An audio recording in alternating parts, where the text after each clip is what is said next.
You were just asked to look at a table of correlations between extroversion and selfie posting behaviors in men and women.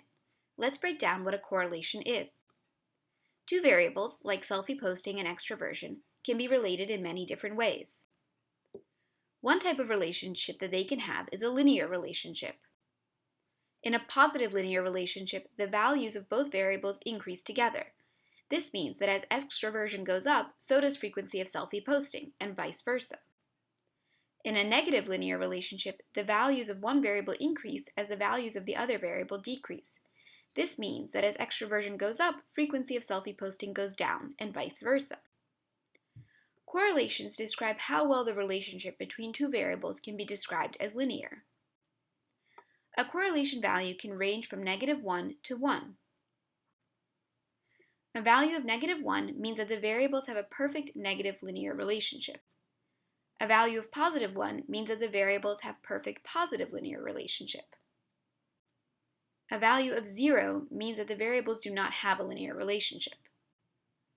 Values close to -1 or 1 both indicate that there is a strong linear relationship between the variables. A value closer to 0 means that the linear relationship is weaker, and this means that there are more data points that don't seem to follow the linear relationship. Let's take a look at the correlations between selfie posting and extroversion in our table.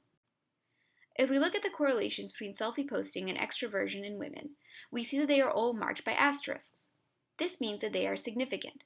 When a correlation is significant, it means that the strength of the relationship between two variables is sufficiently large that it would not likely occur by chance if the two variables were in fact unrelated.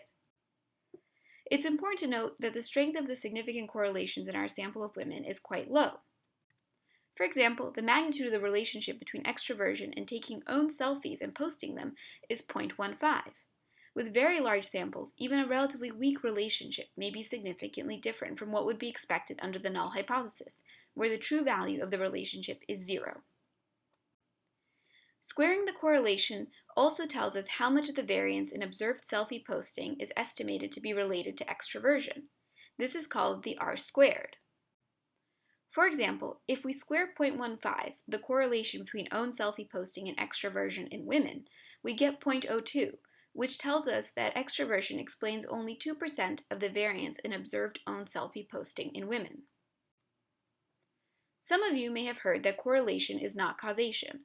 This means that even though there is a linear relationship between two variables, we cannot say that one variable causes the other. For example, even though we've observed a significant correlation between extroversion and posting group selfies in women, we cannot say that being more extroverted causes women to take more group selfies and post them.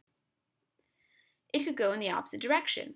Posting more group selfies could cause women to become more extroverted. Or there could be another explanation for the relationship. For example, women who are more extroverted might just have more friends, some of whom like to take group selfies for no obvious reason. From the correlation alone, we just don't know what causes what.